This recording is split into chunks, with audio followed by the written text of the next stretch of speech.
kena cuba sedaya upaya bebas ke tanah Kelantan ni. Jangan bui orang jajah tanah air kita. Itulah amanat Syekh Ahmad kepada Mat Hassan. Siapakah Mat Hassan? Hari ini saya akan menyampaikan kisah pejuang Mat Hassan. Mat Hassan ialah seorang pejuang tanah air. Beliau berjuang menentang British di Kelantan. Beliau lebih dikenali dengan nama Tok Janggut. Hal ini kerana janggutnya panjang hingga paras dada. Tok Janggut dilahirkan pada tahun 1853 di Kampung Saring, daerah Jeram, Pasir Putih, Kelantan. Beliau bekerja sebagai seorang petani dan peniaga. Tok Janggut mendapat pendidikan awal di negeri Kelantan dan seterusnya melanjutkan pengajiannya di Mekah. Beliau mahir dalam pelbagai bidang ilmu, termasuklah ilmu persilatan. Sejak kecil, Tok Janggut mempunyai kesedaran terhadap agama, bangsa dan tanah air. Berikutan ayahandanya berkhidmat sebagai Panglima Istana. Beliau turut dibesarkan dalam Istana Tengku Seri Maharaja Jeram.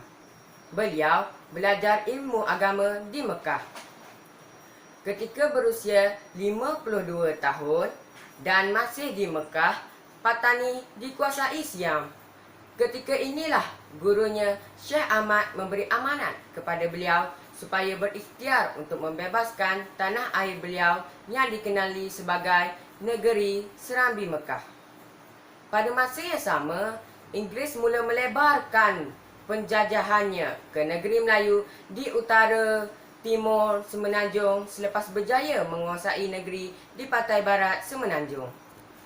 Selepas perjanjian Inggeris-Siam, pada tahun 1909, pihak British mengambil alih pemerintahan negeri Kelantan daripada Siam dan mula membawa pelbagai perubahan, khususnya dari sudut pentadbiran. Perubahan yang dibawa telah menyentuh isu keistimewaan tradisional negeri Kelantan. Antara isu sensitif yang dibawa oleh penjajah British adalah yang pertama, British memperkenalkan peraturan cukai tanah yang mewajibkan petani membayar cukai tanah pada tahun 1915. Yang kedua, petani dikenakan pelbagai cukai yang membebankan seperti cukai pokok kelapa yang berbuah, cukai pokok pinang, cukai daun sirih dan tenakan lembu serta kerbau.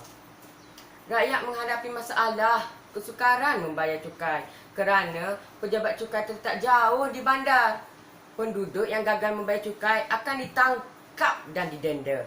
Tambahan pula, sikap biadab pegawai British yang bertugas menimbulkan kemarahan penduduk terhadap British. Sentimen anti-British meningkat apabila kerajaan Turki Osmaniyah menyeru umat Islam berjihad menentang penjajah barat. Tok Janggut menyahut seruan tersebut dengan melancarkan penentangan terhadap British di Pasir Putih, Kelantan. Orang Inggeris benar-benar mahu memburukkan nama baik pejuang kebebasan. Berikutan impak dan pengaruh besar Tok Janggut terhadap rakyat negeri Kelantan. Bagi pihak Inggeris, jika tindakan Tok Janggut tidak disekat, kedudukan mereka sebagai kuasa dunia yang terunggul dan bangsa yang kononnya cerdik akan terjejas. Oleh yang demikian, keputusan untuk membunuh Tok Janggut telah disepakati sebulat suara oleh pihak Inggeris. Penindasan menerusi kutipan cukai yang tinggi menyemarakkan kemarahan orang Melayu. Pada mulanya, Tok Janggut dan pengikut turut membayar cukai walaupun tidak berpuas hati. Kekacauan bermula apabila pejabat jajahan mengambil masa 3 hari untuk mengutip hasil kerana hanya ada seorang petugas hingga menyukarkan penduduk kampung. Berikutan itu, Tok Janggut memutuskan tidak membayar cukai dan memulakan kempen penentangan. Disebabkan tidak sanggup menahan derita, ramai penduduk menyebelahi Tok Janggut dan kesedaran untuk membela agama, bangsa dan tanah air itulah menjadi punca awal kisah perjuangannya. Tok Janggut bermesyuarat dengan pengikutnya di rumah Tok Nik Bas di kampung Tok Akib tentang strategi untuk menentang Inggeris dan akhirnya bersepakat untuk mengambil alih pemerintahan di Pasir Putih dan seterusnya mengisytiharkan jajahan tersebut merdeka. Bagaimanapun, mesyuarat sulit itu diketahui oleh pegawai jajahan Pasir Putih yang berasal dari Singapura, iaitu Latif, yang kemudian mengeluarkan waran kepada Ketua Balai Polis, Sarjan Cik Wan Sulaiman, untuk menangkap Tuk Janggut. Sarjan Cik Wan yang diiringi beberapa anggotanya bertolak ke kampung Tok Akib pada pagi 29 April bagi memaksa Tok Janggut menyerah diri. Ketika tiba di kampung itu, Tok Janggut sedang berucap di hadapan kira-kira 1,000 penduduk. Tok Janggut bersetuju mengikut polis ke pejabat jajahan untuk memberi penjelasan mengenai tindakannya. Layanan polis terhadapnya ketika itu menyebabkan timbul persengketaan. Beliau tidak setuju polis berjalan di belakangnya kerana kelihatan seolah-olah mereka mengawal tindakannya daripada melarikan diri dan mahu polis berjalan seiring ataupun di hadapannya.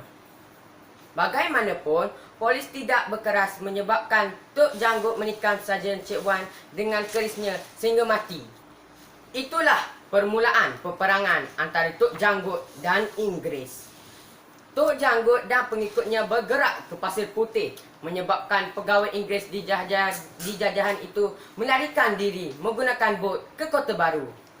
Tok Janggut berjaya menawan Pasir Putih dan menubuhkan pentadbiran sendiri dan beliau diisytihar sebagai Ketua Menteri.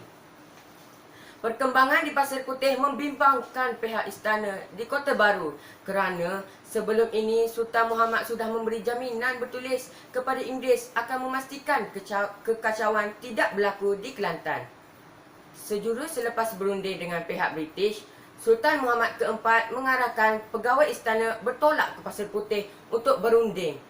Tok Janggut menjelaskan kepada pegawai istana itu bahawa beliau dan pengikutnya tidak berniat menderhaka, tetapi bertujuan menghalau Latif yang dianggap sebagai penindas. Dipendekkan cerita, atas cadangan penasihat British dan sokongan Datuk Bentara Setia dan Datuk Menteri, Sultan Muhammad keempat memutuskan untuk menangkap Tok Janggut dan pengikutnya atas kesalahan menderhaka. Malah, satu tawaran turut dihebahkan kepada masyarakat bahawa sesiapa yang berjaya menangkap Tok Janggut dan 21 orang pengikut kanannya akan menerima ganjaran. Pihak British menghantar bantuan ketenteraan. Gubernur telah menghantar 239 askar Inggeris ke Kelantan. Bagaimanapun, pengikut Tok Janggut mengambil keputusan bijak dengan cara bersembunyi. Selepas seminggu, tentera Inggeris terpaksa kembali ke Singapura selepas mendapat tahu kumpulan Tok Janggut akan kembali menguasai Pasir Putih. Inggeris kembali membawa masuk tentera Sikh untuk membakar rumah penduduk kampung. Tindakan itu mencetuskan kemarahan Tok Janggut dan menyerang kemah tentera di Pasir Putih. Pasukan Tok Janggut dan tentera Inggeris bertembung di kampung Dalam Pupuh. Dengan laungan takbir, Allahu Akbar, Allahu Akbar, Allahu Akbar, Tok Janggut dan pasukannya bertempur hebat. Bagaimanapun, Tok Janggut syahid bersama ramai pengikutnya. Sekian, terima kasih.